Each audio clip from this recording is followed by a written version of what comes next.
অহংকার ত্যাগ করে সত্যকে সত্য বলার সাহস রাখি।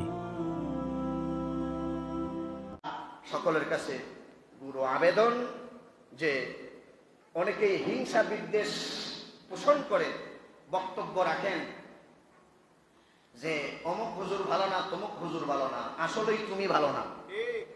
জোরে বলেন, হ্যাঁ আসলেই কি তুমি ভালো না? বড়কে বড় বলে বড় সই নয়, লোকে যাকে বড় বলে বড় সই হয়। বক্তব্য দিতে গিয়েও যদি স্লিপ অফ টাং হয়ে যায়, আগে বোঝার দরকার যে আমি কি বক্তব্য দিতে আছি। যেরকম ঠিক কিনা? সুতরাং বক্তব্য দিয়া নিজের মান ইজ্জত নষ্ট করবেন না। ধর্মের কথা বলে মানুষকে দোহাই দিয়ে নিজে ধর্ম ত্যাগ করার চেষ্টা করবেন না। কোরআন হচ্ছে কার কালাম? বলেন, কোরআন কার কালাম? এই কোরআনকে সহি শুদ্ধ করে পড়ার দরকার আছে না নাই? সিলেটের এই জমিনে আমাদের প্রিয় মুর্শিদ সকলের ঐকান্তিক সেই কথা বক্তব্য এখনো আছে। মরহুম দিলার হোসেন সাইদি এবং কাতিয়ার শেখ সাহেব সহ, আল্লামা জুনেদ বালগনবরী সহ দেশের প্রবীণ প্রখ্যাত আলিমে দ্বীন যারা ফুলতলি সাহেব কিবলার এই অবদানকে আজও পর্যন্ত কেউ স্বীকার করার কোনো সুযোগ নাই। দারুল কেরাত মসজিদিয়া ফুলতলি ট্রাস্ট, যেখানে কোরআন সহি শুদ্ধ করার জন্য প্রতি রমজানে স্কুল, কলেজ, ইউনিভার্সিটি, বিভিন্ন গভর্নমেন্টের প্রশাসনের লোকেরাও পর্যন্ত, কৃষক, গ্রামে গঞ্জে সবাই কোরআনের সহি শুদ্ধ করে পড়ার একটা সুযোগ সাহেব কিবলার মাধ্যমে আমরা পেয়েছি। জোরে করো। শুধু সিলেটের জমিন না, শুধু সিলেটের জমিন না, পৃথিবীতে প্রচুর দেশে আল্লামা ফুলতলি সাহেব কিবলার দারুল কেরাত মসজিদিয়া ফুলতলি ট্রাস্ট, যেখানে কোরআন শরীফ সহি শুদ্ধ করে পড়ার সুযোগ আমরা পেয়েছি। বলুন আলহামদুলিল্লাহ। সাহেব কিবলার এই অবদান কি কেউ আমরা বলতে পারবো? এখন যদি বলেন শুধু আমার মাদ্রাসায় লেখাপড়া হয়, ওই মাদ্রাসায় লেখাপড়া হয় না, এই মাদ্রাসায় পড়লে কোরআন সহি করে পড়া যাবে আর কোথাও পড়া যাবে না, এটা আপনার ভুল বক্তব্য। তত্ত্ব জাতির কাছে আপনি ক্ষমা চান। জোরে বলেন ঠিক কিনা? এই সমস্ত ভুল বক্তব্য দিয়ে মাদ্রাসা, কওমি বলেন, আলিয়া বলেন, সবাই আমরা। জোরে কোন ঠিক কিনা? এখানে কোনো মতভেদ নাই। আপনি যেখানে ইচ্ছে সেখানেই পড়েন। আপনি যদি এই মন্তব্য করেন তাহলে সাধারণ মানুষ ফেতনায় পড়ে যাবে। জোরে কোন ঠিক কিনা? আমি আর দীর্ঘায়িত করছি না। সুতরাং বক্তব্য দিতে গিয়া আমার যেন স্লিপ অফ টার্ন না হয়। আর ভুল ধরতে গেলেই বলবেন যে হুজুর আপনি ওনারে ভুল ধরেন কেন?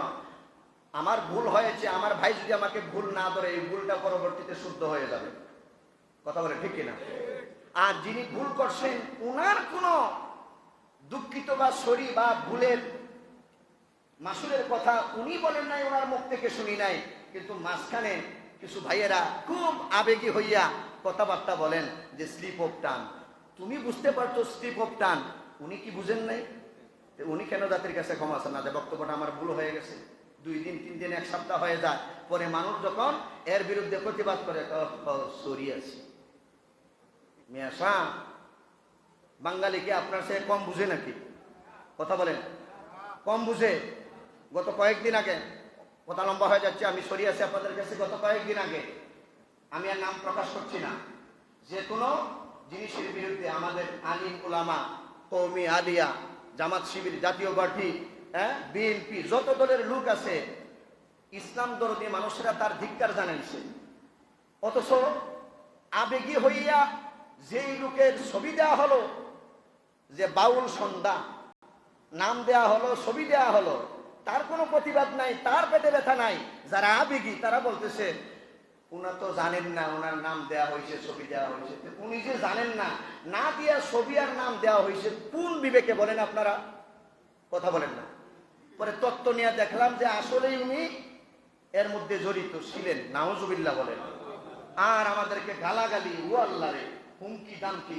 তোমার হুমকিতে কেউ ভয় পায় না। জোরে কোন ঠিক কিনা? ঠিকই আমরা প্রতিবাদ করে সেটাকে বন্ধ করে দিয়েছি। এই জমিনে অন্যায় যেখানেই হবে সেখানেই প্রতিবাদের দুর্গ করে তুলবো। আমরা রাজি আছি কিনা বলুন হাত তুলে।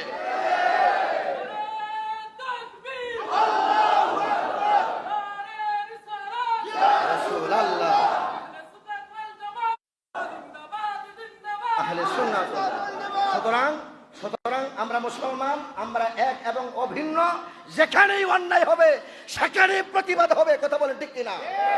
সুতরাং অন্যায় কাজ করে যুব সমাজকে ধ্বংস করে দিবেন আমরা চেয়ে চেয়ে দেখবো, তা কখনো হতে পারে না, আর করার কোনো সময় নাই। সম্মানিত সুধী, আল্লাহ যেন আমাদেরকে হেদায়েত নসিব করে, আমরা বলি আমিন। ইত্তেহাদুল উলামা